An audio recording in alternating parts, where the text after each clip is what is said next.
Tackle the shackles.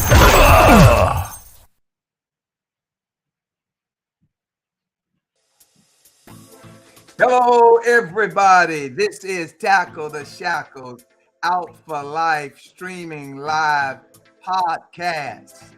This is your host of the Most High God.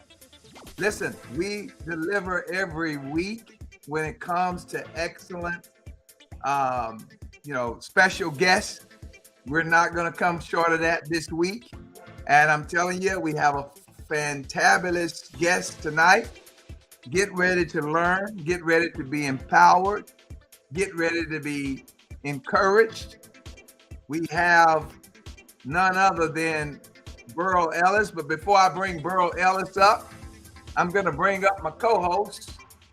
You know him already. He doesn't even need an introduction. His name is Buddy Curry. What's up, buddy?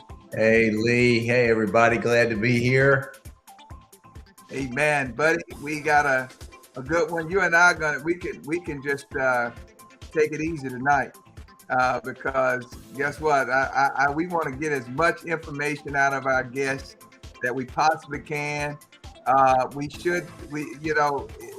I know if anybody had Mr. Ellis on, he would have an honorarium bigger than your paycheck and my paycheck. But we gonna take a vacation tonight and ask a few questions, but we want to let him go tonight. All right. But buddy, I appreciate you. Love you, man. Hey man, last time we were in prison, not when we went to prison, but when we were doing prison ministry, hey man, I would say that was an awesome situation. What do you think? Well, yeah, I think every week presents a new one of the return to citizens wants to be coached, and I'm really impressed and blessed by how vulnerable they are and how all of the guys in the room try to help them with whatever it is, and we're able to extract some truth, some ownership, accountability, and I think that man's going to be successful when he gets out. Really impressed. Very much impressed, and it's really cool how there's an organic conversation going on, and all of a sudden we have co-coaches. The guys, they got a whole lot to offer, right? When somebody else is being coached. Yeah, that's right. Amen. All right, so we're gonna bring you back up in just a minute, buddy, and then we'll bring Mr. Ellis up, and then we'll take care of some business after that. Okay? Okay.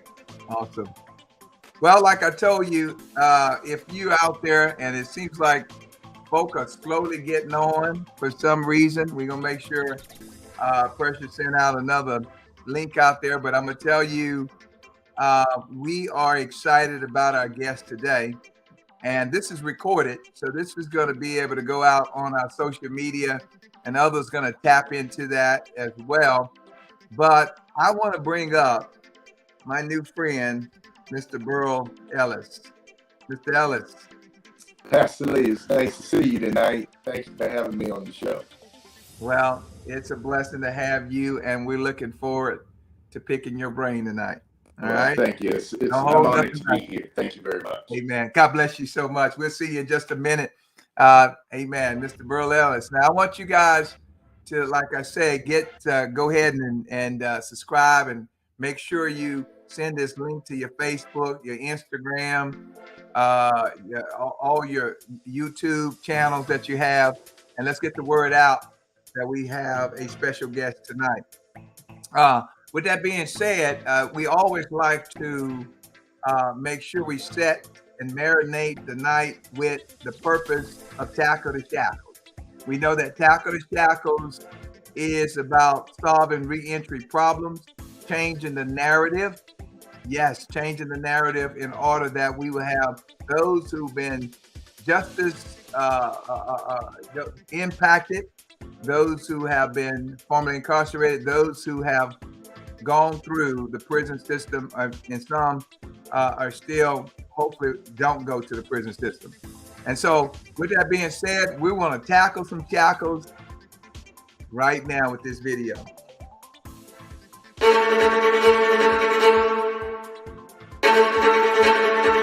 In the U.S., a staggering 2.2 million people are incarcerated, a 500% increase over the past 30 years. 1 in 4 prisoners were foster children. 1 in 28 American children has a parent behind bars. A public defender will routinely have a caseload of more than 100 clients at a time. States spend $2.8 billion annually to incarcerate people for non-criminal rule violations.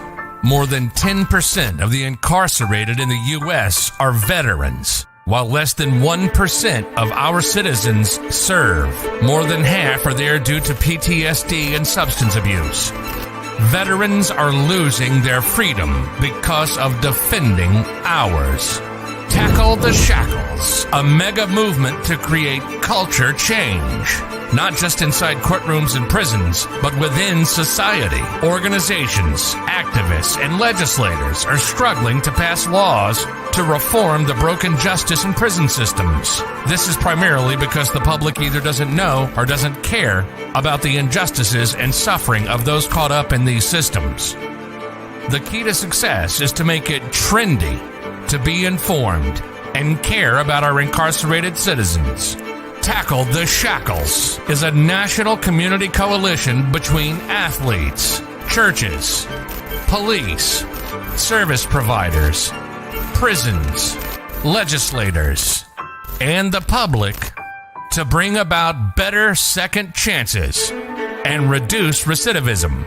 The coalition also promotes criminal justice and prison reform to ensure fairness in courtrooms, reasonable sentences, and that prison time is rehabilitative instead of punitive. As our country is struggling to find answers to the shackles, issues of inequality, racism, and injustice, it is an ideal and critical time to implement the tackles. Real solutions and reform. Tackle the Shackles is the movement to unify our country and educate about the depth of the criminal justice issues as we reveal and implement solutions. Tackle the Shackles. Welcome back to Tackle the Shackles Out for Life streaming live podcast. This is your host of the Most High God, Lee Robbins. Listen, we're excited always about what is happening in the lives of those who are formerly incarcerated, those who have been through this transition. We've seen many, since we got started a little bit over 6 months ago with this podcast. We've seen several people come up with awesome testimonies that some from rags to riches, others that have come up here and shared some very critical knowledge about prison reform. Welcome, everybody. We thank you for our audience that are here. We appreciate your presence, and we thank you. Buddy, come on back up and, hey, man, just a minute, and let's chat for a second here, and then we'll bring up Mr. Ellis back again. Yeah, buddy, since you've been working with, this prison reform and working with returning citizens, you are a hands-on kind of guy. I can remember you wanting to come to our reentry home and said, let me coach a couple of those guys. And I guess that's been a little bit over 6 months, 7 months or so ago, a little bit longer. In your opinion, what do you feel that needs to happen and what needs to be done to bring about reducing prison recidivism?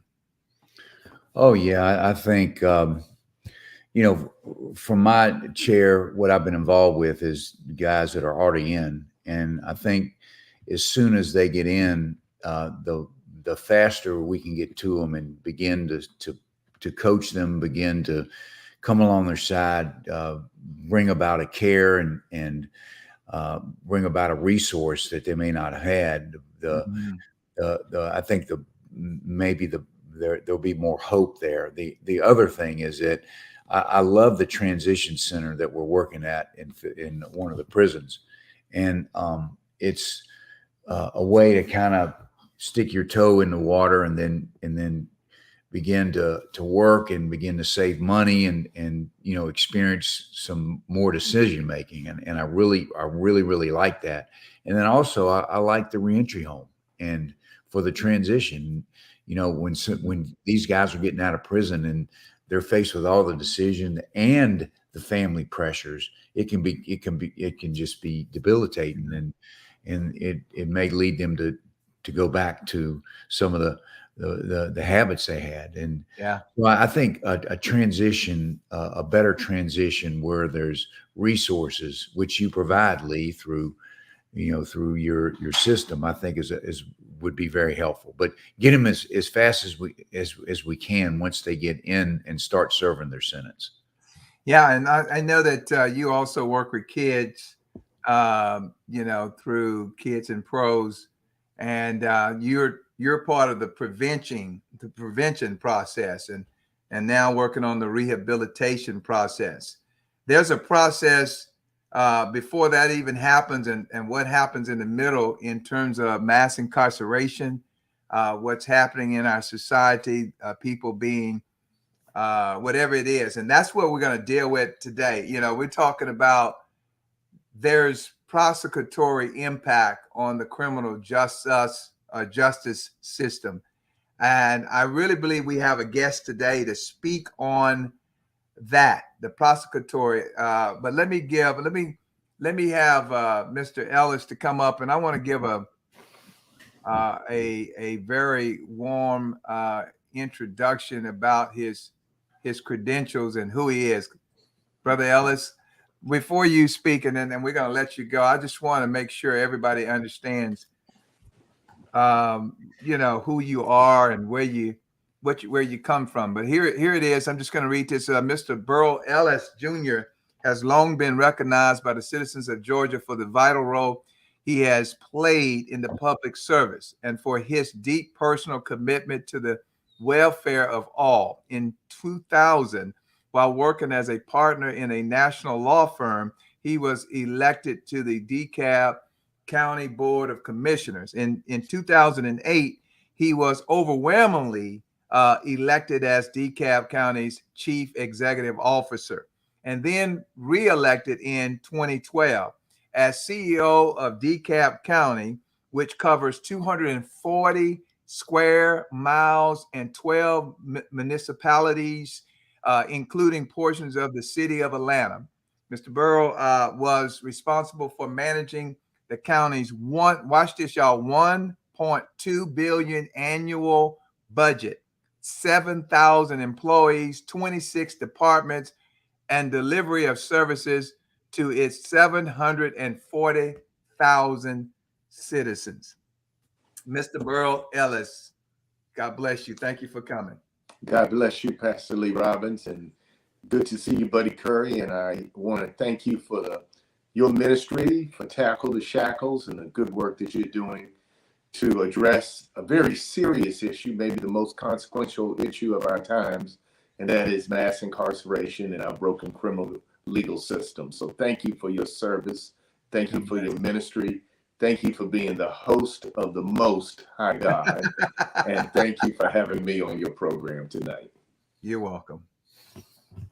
Yes, sir. We know that you are a heavy hitter from the start, but one of the reasons why I took some great interest, I met you at GGRA, Greater Gwinnett Reentry Alliance, and you were one of the speakers there.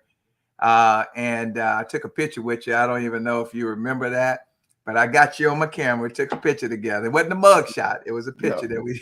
Well, whatever it was, I'm honored to have been there.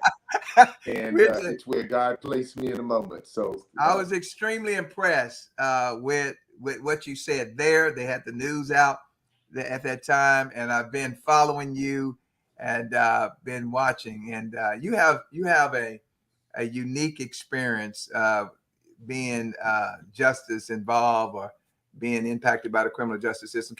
We have our theme here, prosecutory impact on criminal justice system. Tell us we'll just let you roll with it and speak to us. I'm actually giving you the pulpit and saying, preach, brother, preach. Well, what an honor. Thank you, Pastor. Let me tell Okay. you, on this topic of prosecutorial impact on the criminal legal system, and I intentionally refer to it as the criminal legal system as opposed to the criminal justice system, because as I am and many others are all too familiar, the system is less than just. The situation for me, and bear in mind that I'm a lawyer by training, not one who practiced in the criminal legal system, but I'm a lawyer by training. And I did not fully comprehend the extent to which prosecutors hold unchecked power within the legal system until I was targeted by the legal system. Now, we know that the criminal system disproportionately targets people of color. One of the things, I guess, that was shocking to me was not only the level to which prosecutors can bring charges against people, but the way they can shape those charges and shape a narrative, and in my case, where a crime wasn't even committed. Because of systemic racism that we face in this country, one of the major hurdles that we had to overcome was, first and foremost, the amount of unchecked power of the prosecutor, and the way he was able to keep out good evidence, as opposed to, in my case, and I certainly don't want to paint a broad brush and say that this applies to all district attorneys, all prosecutors in the United States of America. I mean, there are certainly people who serve, and they serve with good intention, and they are trying to do what is right and what is just. And I applaud public servants who serve in that vein.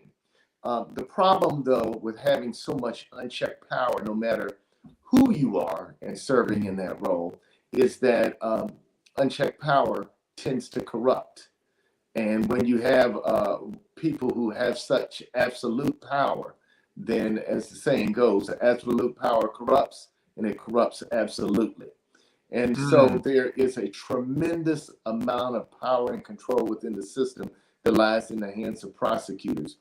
We heard over and over again, right from the outset, once charges were levied, what we heard was that, well, he must have done something wrong, even from people who didn't understand what that something was.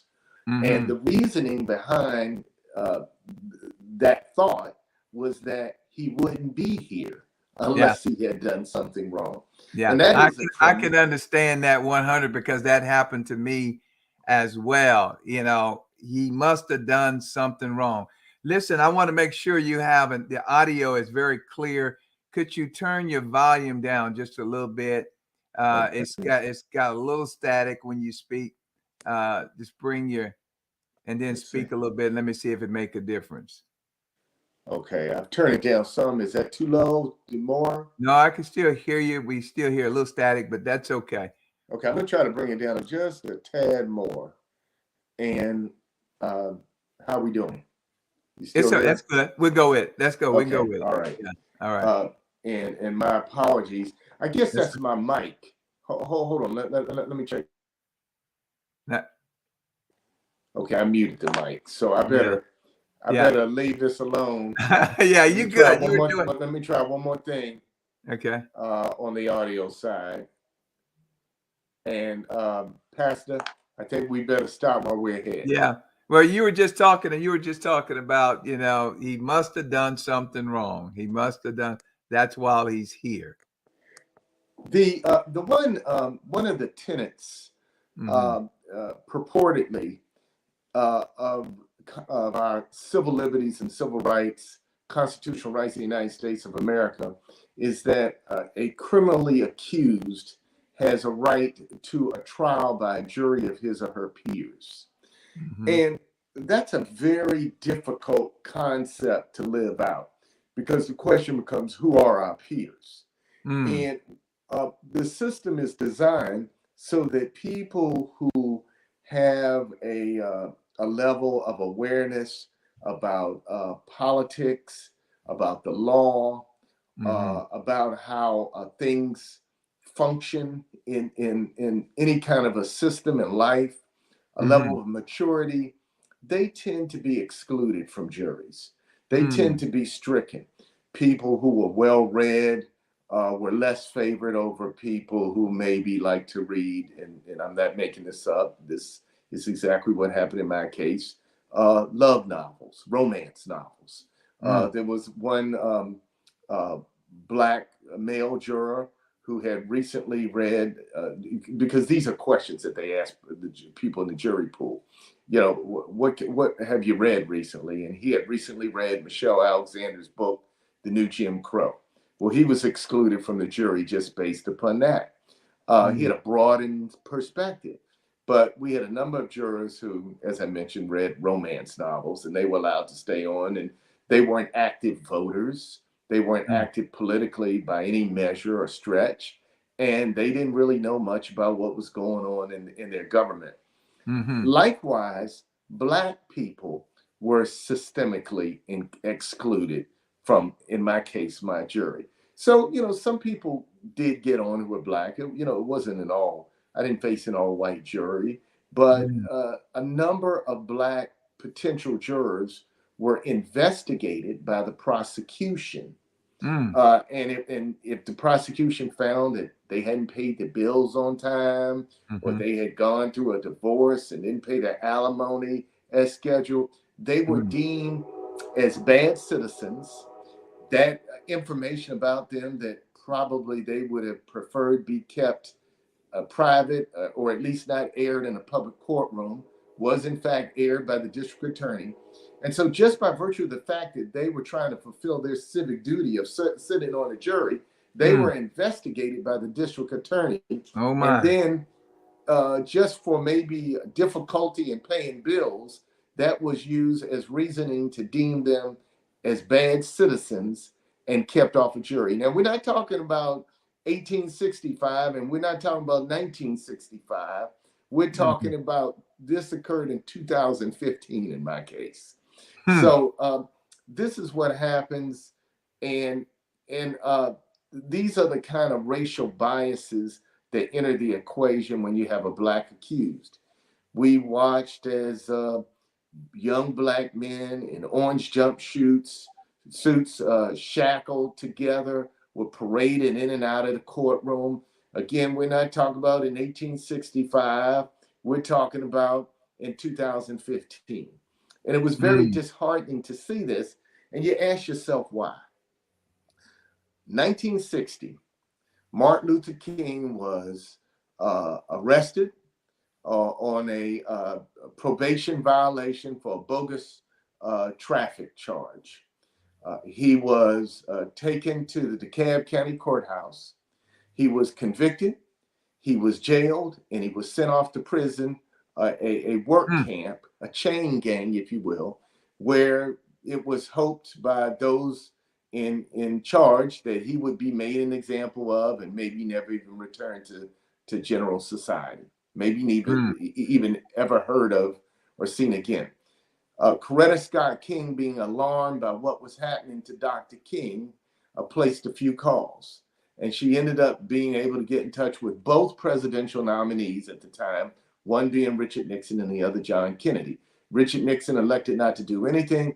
John Kennedy went into action. She was concerned because Dr. King was taken to DeKalb County, which was known and which she referred to as Klan country.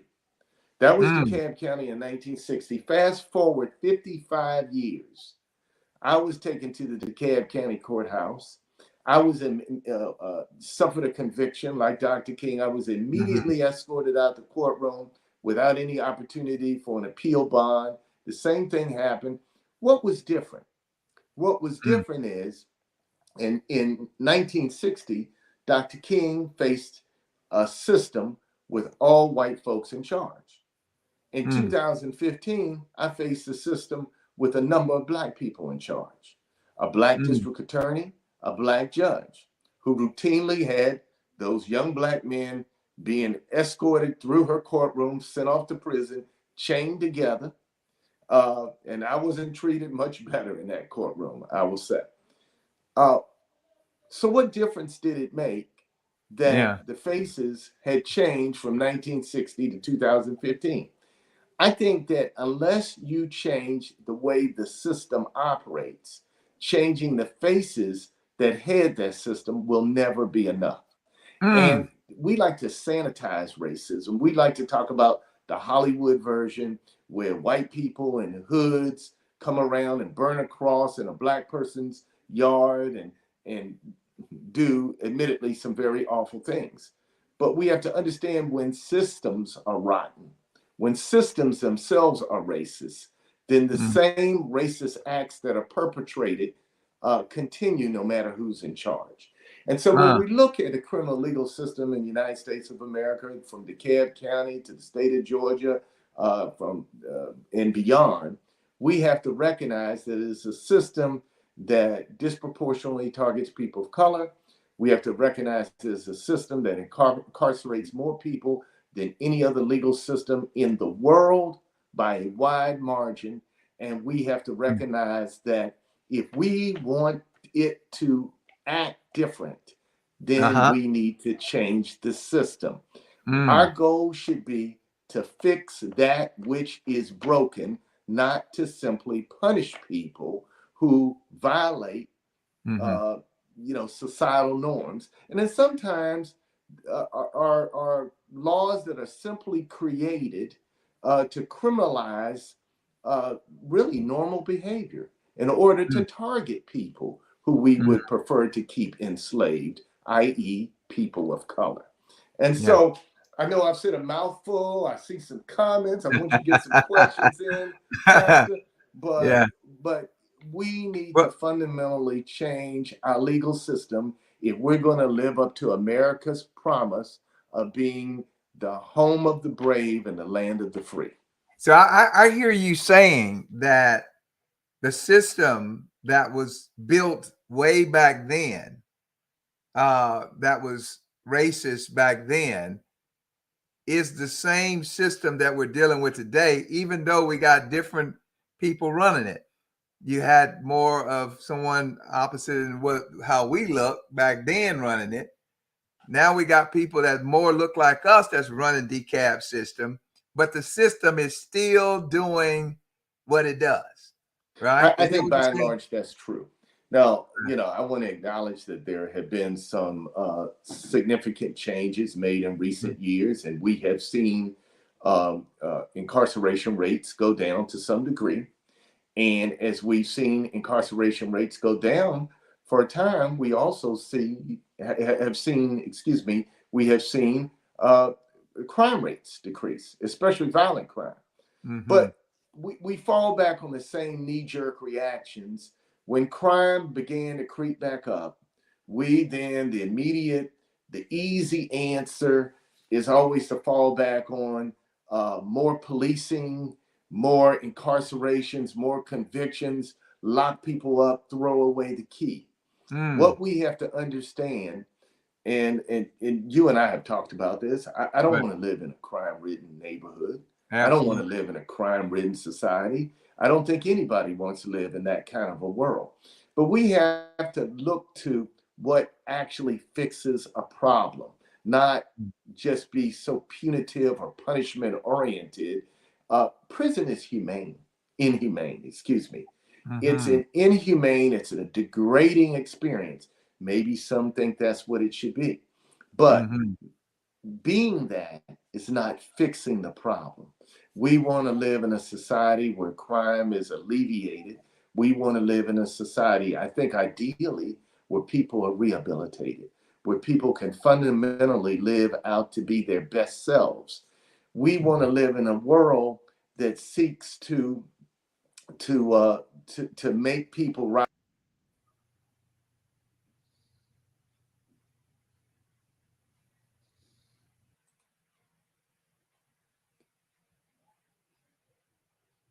No, well, we lost you on the audio, Mr. Ellis. We lost you on the audio.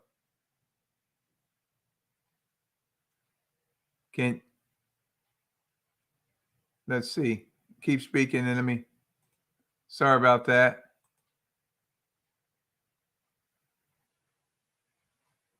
Still cannot. Let me see.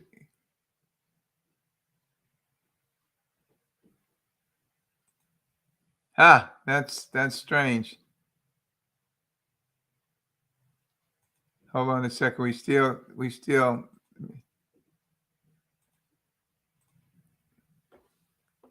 try to say something now. Nope.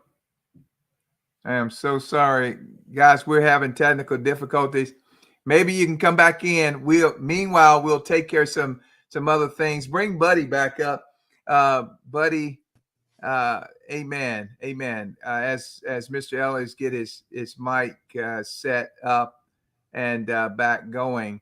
What do you think about some of the things that he's already shared with us about systemic racism that's in the system, not necessarily by those who are operating it, but those who are implementing it, the system that is already there, the laws that are already there that come from still on the books from many, many years ago. What are your thoughts on that? I don't know what the laws are. I don't have any experience in the justice system. I am just all ears and learning. So I don't have a comment because I'm not going to comment on something I don't understand very well. Right. And that's some good wisdom. There are, we know that I always think it's not a black thing or the white thing, but it's a green thing. That our criminal justice system has become more about money, because if you close down some of these systems today that capture some of the poor people who can't afford a lawyer, at least a good lawyer, to get them off for some of the things that good lawyers get people off on, then they become a part of the system. And once you get part of the system, it is virtually very difficult to break away from that system because it's always on your record. It follows you.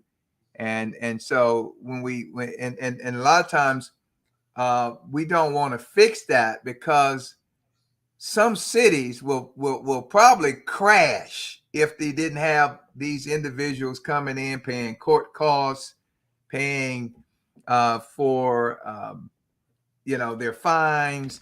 All of these things add up to keeping a system millions and millions and millions of dollars. In some of the smaller areas, if you closed it down, which some of them were built upon that, it will literally shut down some jobs and some opportunities for people in that particular city.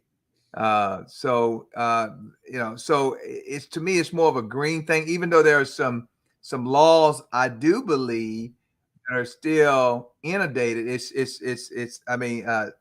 Some old laws that are still on the system that should have been done away with a long time ago. Case in point, I'll give you an example of a law.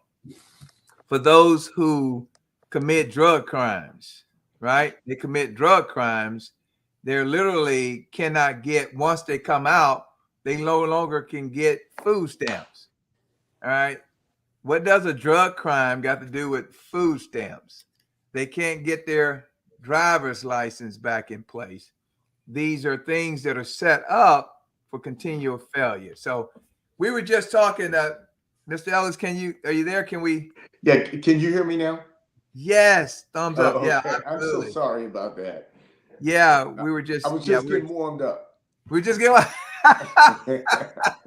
Well, we're going to sit back and listen and let you keep on going and moving forward. Hey, man, if you could pick up where you left off.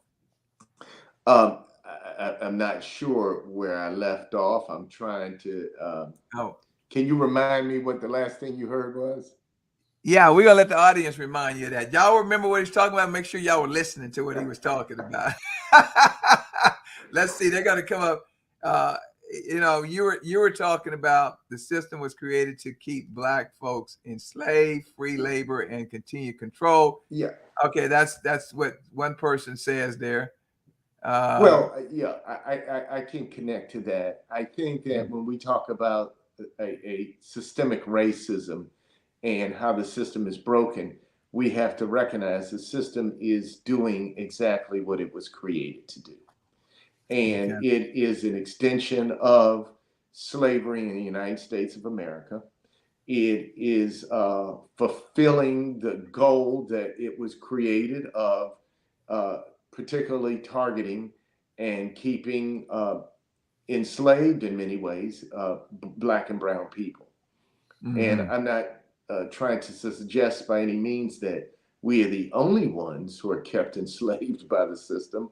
Certainly there are large numbers of white people who are incarcerated and who walk around with criminal records, but we have to recognize that Black and brown people are disproportionately targeted by the system. It's a costly system, and it's a system that in the end, in the final analysis, doesn't really serve us well. Because if we're not fundamentally working to reduce crime, to improve lives, to make people better, if all we're doing is making people worse by incarcerating them and then recycling them back in the system, then not only are we harming the people who are being incarcerated, but we're impacting families and we're impacting communities in a very significant way. And that affects everyone. And so we need to do a reanalysis of what works. And there ought to be a recognition that prosecutors, since we're specifically talking about prosecutorial impact, we should remind ourselves of two things. And this requires public engagement and for the public to be involved. First and foremost, a prosecutor's job is to do more than merely seek a conviction. A prosecutor's job and duty is to seek justice. And justice requires many things. In some instances, it may, a conviction may be the best way to go about it. I mean, we have to acknowledge that. But at other times, a sentence that involves prison doesn't necessarily make sense. One of the things that struck me, and it's different when you read about it than when you see it. I mean, it's different when you see it than when you read about it, I should say. One of the things that struck me during my time inside of a prison was not only the raw numbers of people that were there, but the waste of human potential that was represented by the numbers of people that were there. And so how that rehabilitated people who were receiving no rehabilitation, who weren't receiving any kind of mental health treatment, because prison is traumatic, it's dehumanizing to be strip searched every time you go into a visitation room. And if you have to go to the bathroom, to be strip searched when you left the visitation room. And then when you came back to see your family again, to be strip searched and have people look into your cavities and do all the things that people don't like to talk about, but that actually happens inside a prison.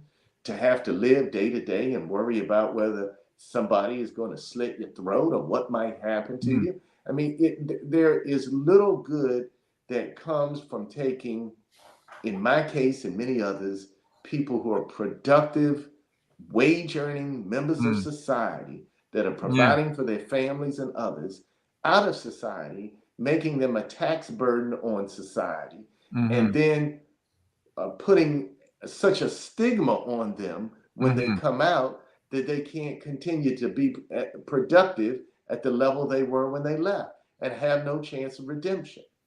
Absolutely. That is inhumane, that is unjust, Yes. and that is just ungodly. Yeah, and you're right on, because the system is not really serving its cause and purpose.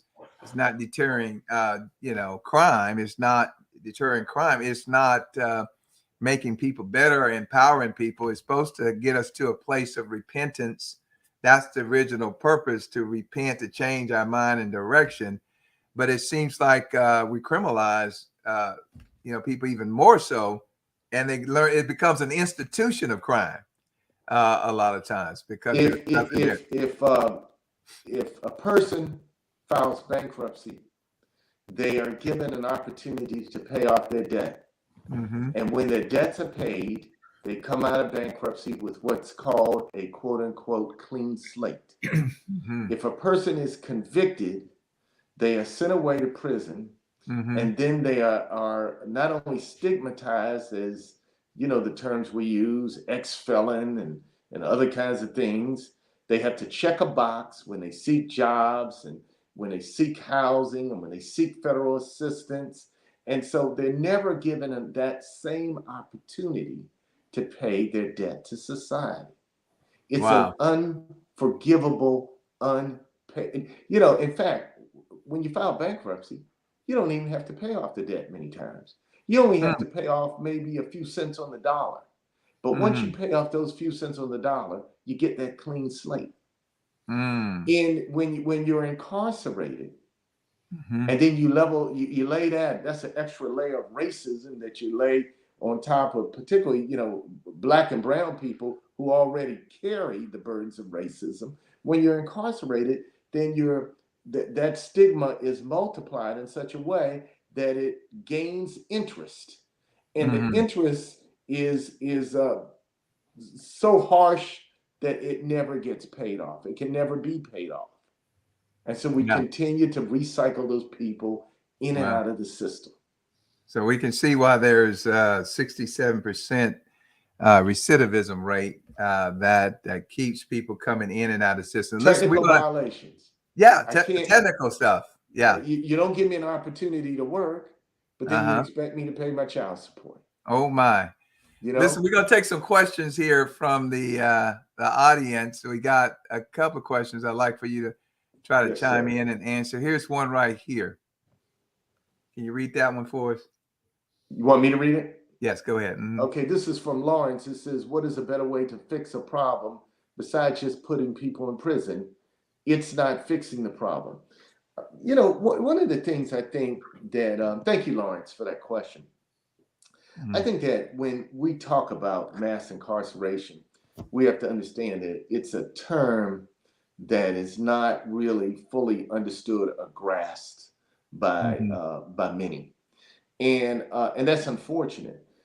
If you read books like Michelle Alexander's book, she talks about mass incarceration and it being a level of incarceration. People who are against or people who favor, I should say, ending mass incarceration, as I do, are not necessarily in favor of ending all incarceration. There may be people, because of the nature of their actions, who need to be removed from society for some period of time. Okay.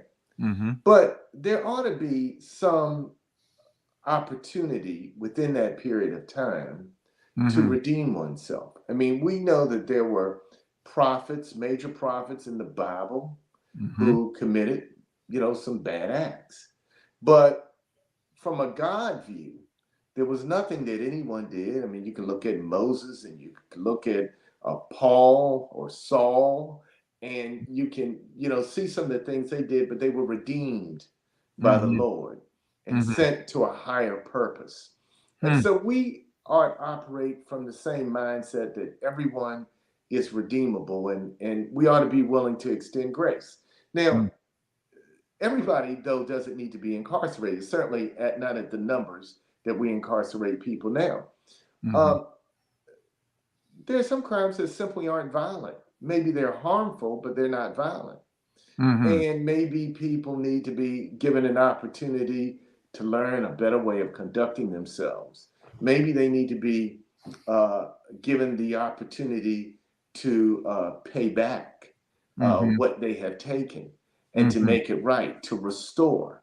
But that doesn't necessarily mean throwing someone in a cell and throwing away the key for a number of years. And destroying lives at great cost, both monetarily and to society as a whole. The key issue that we should always struggle with is the one that was shared to me by my friend Roland Washington, who is with another organization that I'm involved with and I strongly believe in. That's the National Incarceration Association. And Roland has always challenged me. He said, Burrell, we have to examine what went wrong here? Was it mental illness? Was it an addiction? Was it a bad upbringing? But what went wrong here? And how do we fix it? That ought to be the key. And that's not an easy answer. That's not necessarily even a cookie cutter answer, but that is a humane answer. That is a godly answer. That is an answer that seeks a higher purpose. That is an answer that helps us reach what Dr. King referred to as the beloved community. That is the answer that we ought to be seeking. Not simply someone committed a crime. And we have to understand that a lot of these so-called crimes are only crimes because they're behaviors that someone labeled to be a crime in order to entrap people into the system. Like vagrancy, loitering, nuisance laws, noise laws. I mean, these are sometimes things that are just used in order to target people within certain communities and lock them up. Exercise of the vote was for Black people has been a crime in this country. These aren't corruptible behaviors.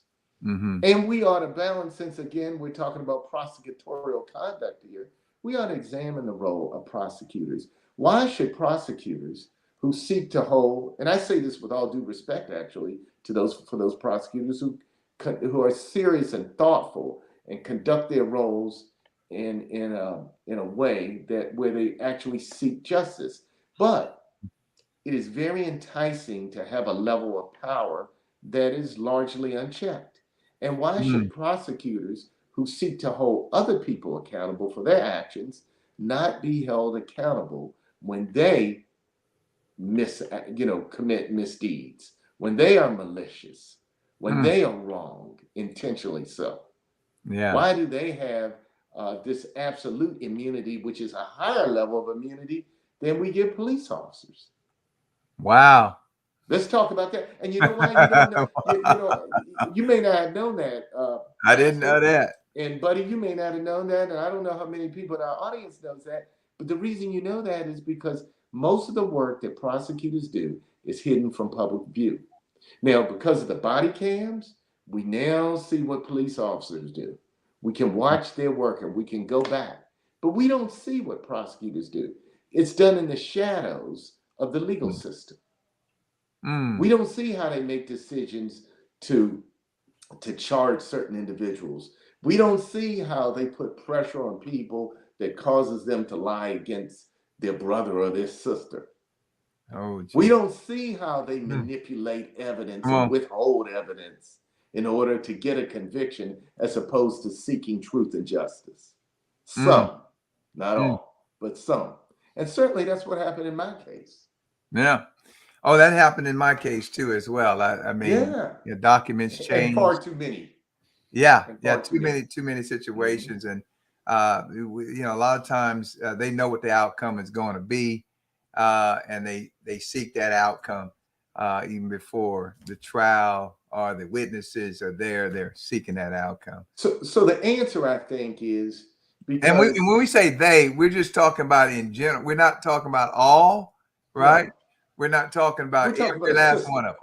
Right? We're talking about a system that encourages that fosters that, not about an individual. And so I think our charge, our goal is how do we educate the public so that they become aware of these influences that negatively impact a system that most would acknowledge is broken and unjust. And how do we empower them through the ballot and through their voices to change those things that are broken? Yeah. Well, let me ask you a question about a court-appointed lawyer that's given to individuals. The individuals can't afford their own lawyer. They have to be assigned a court-appointed lawyer so justice can be spoken through that lawyer. What are your experiences with those who've had court-appointed lawyers as it relates to systemic?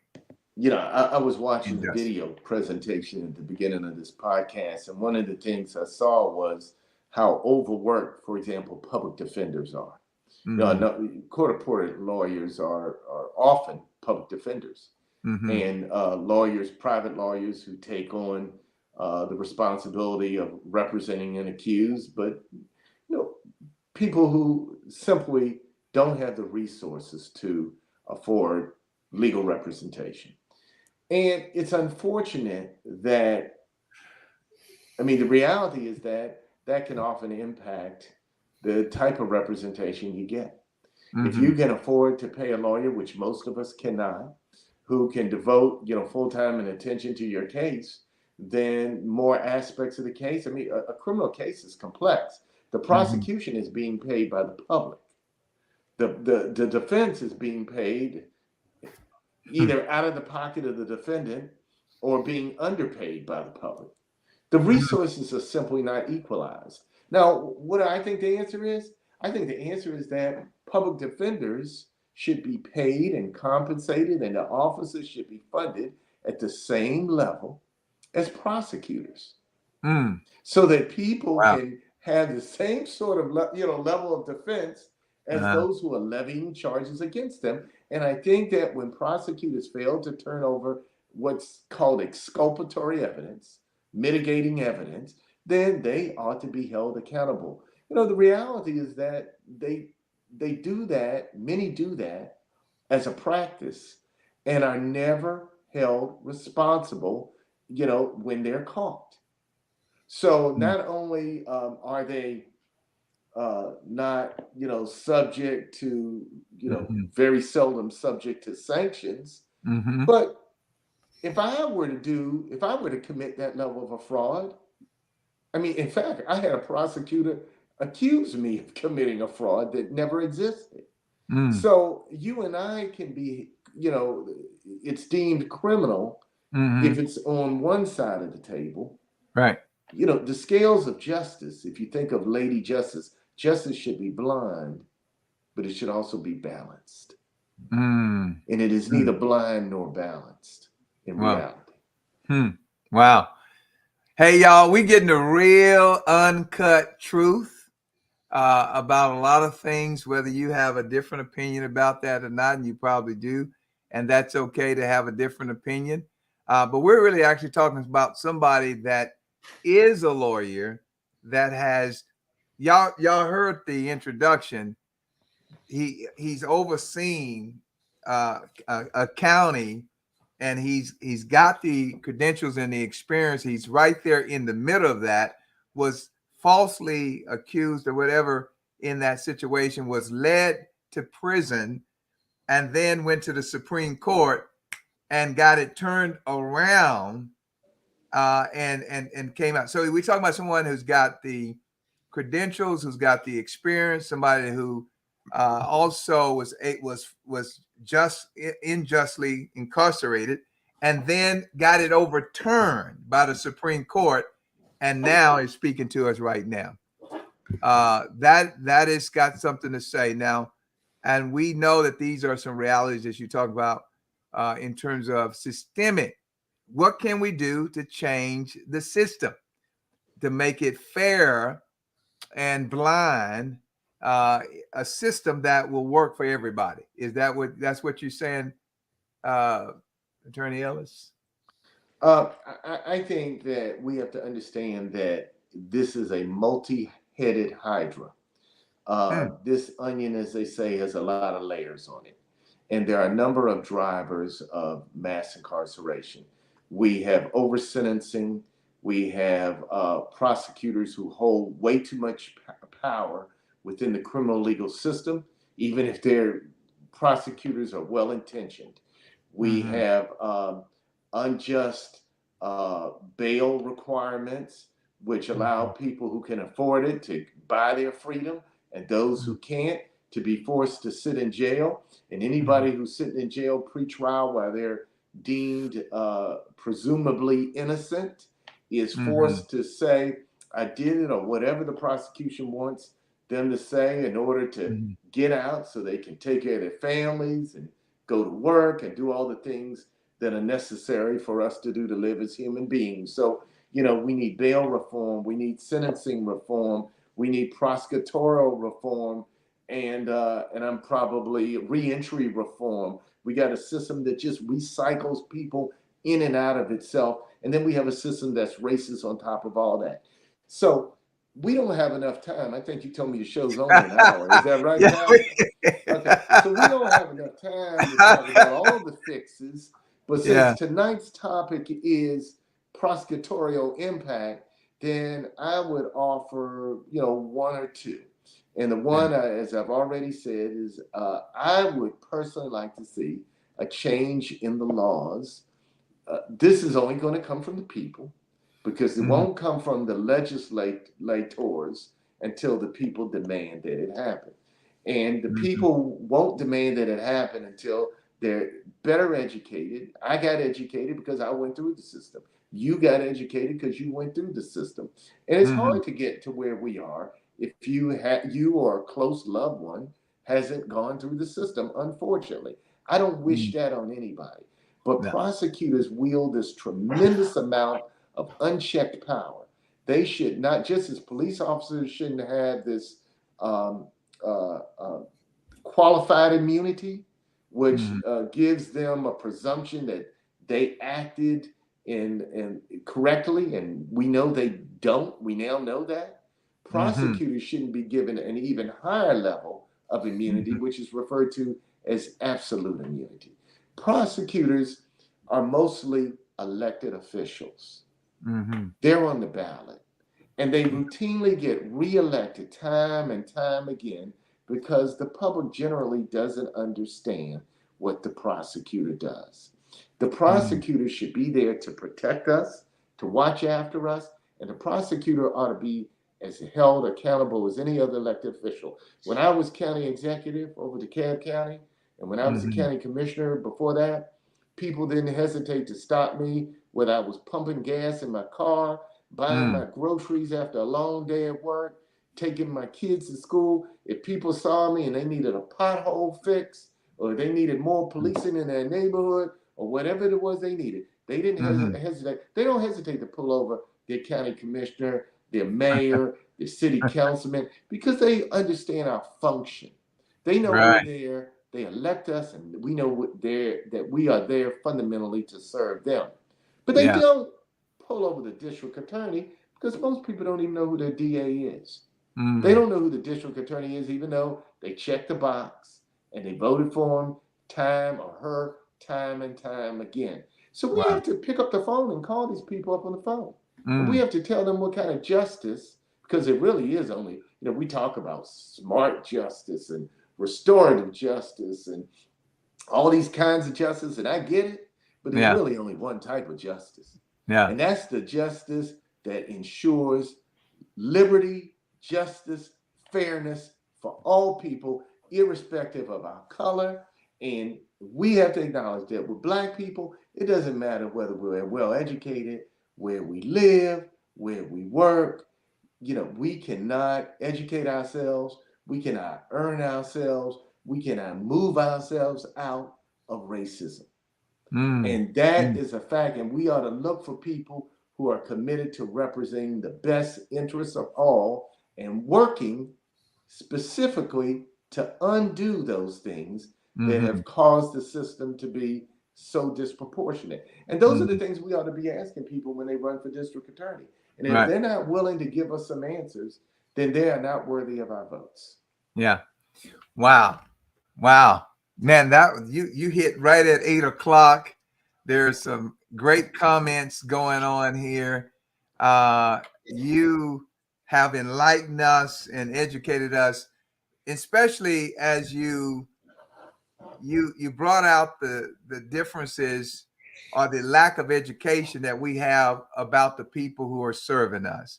Yeah, we know people out front, if we need some things changed on our streets, if we need things changed in our schools, we know who to talk to. But when it comes to the prosecutors, we don't often know their role.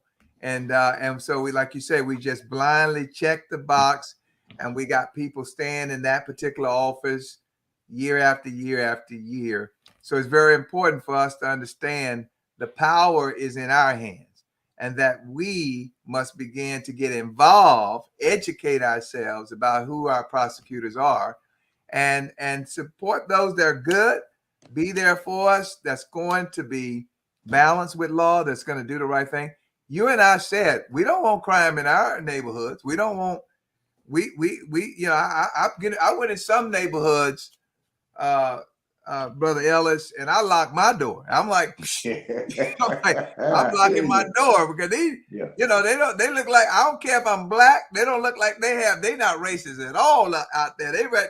They will, if they see me with a watch or I got a car, they will take that too. So, I mean, we all don't want crime in our communities. We just don't. We just want to be treated fairly when it comes to, to justice. That's all. Right? Yes, I agree, Pastor. And thank you for having me on the program tonight. I apologize to you and the audience for the technical glitch. Oh, yeah. And next time, you might not want to hand over your pulpit to me because I can run with it, Pastor. Hey, sometimes a pulpit can be a pulpit pulling people out the pit. Sometimes the pulpit can sound like a whipping post for some folk. But it's all good because we can take truth. We all adults. We can take that truth and begin to examine it. It's like good chicken eating, right? You take the meat and leave the bone. I love it. God bless you for your work. Thank you. And your ministry. Thank you, Mr. Ellis. Thanks for the education. Thank you, buddy. Thank you so much. Absolutely. Have a good night, everyone. Good night, everybody. Good night. Listen, this is Tackle the Shackles Out for Life. We have been streaming live on this podcast, and we've had an education tonight. And I'm telling you, my friend, Mr. Ellis, he delivered tonight. I learned some things. I went, I heard somebody else that put on there, I seen them type in, This is things that we are learning about our system. Listen, we got still the best system, I believe, in the whole entire world. But I also believe that we have a system that can be changed. And I'm talking about the criminal justice system. That definitely needs to be a change on it. Because if we're going to see the recidivism rate go down, it's going to require some laws to be changed. It's going to require some systems to be changed. And as you know, we want to make sure we work with our young people. There are some young people that are going in and being thrown into prison just because they're immature, just because they just don't know any better. And we got to help them know better. You're still guilty of the law, even though you don't know the law. And these are the things that we need to educate our communities. We need to go and pull our young people to the side and say, don't you know that that's a crime? And not be scared. We got adults scared of children. They're scared. When I grew up, listen, it was truly a village that raised the child. I mean, it took a village. And Miss Brown down the street, listen, by the time I got home, she already heard about what happened in the neighborhood. She pulled me over to the side, boy, and then the next neighbor got me. Before I got home, I got about 2 or 3 lectures before I got home and got that butt whooping by mama, because mama and daddy, they were not playing any games. We need now people who will be in the community to get justice involved, just as involved as anybody that to say that's my family member, that's my loved one. Let's get some mentors. Let's get some mentors. Let's get some coaches. Let's get some people who volunteer in our schools. And let's go there and say, though you're not my child, you're still part of the family of the community. And if I do not get involved in your life and empower you, then there are going to be sometimes I might be one of your victims. And so the way we do it is say, hey, this is a community. This is a family. I have to treat you like you're my own child, and let us mentor the ones and preserve the ones that we need to preserve. Hey guys, thank you so much for being a part of Tackle the Shackles tonight. Thank you, buddy Curry, for being here, and thank you, Mr. Ellis, for being the professor tonight on the legal. Thank you for having me so much. We appreciate Hey, you. bro. Y'all have a wonderful rest of this evening. God bless you. Okay. Bye-bye, everyone.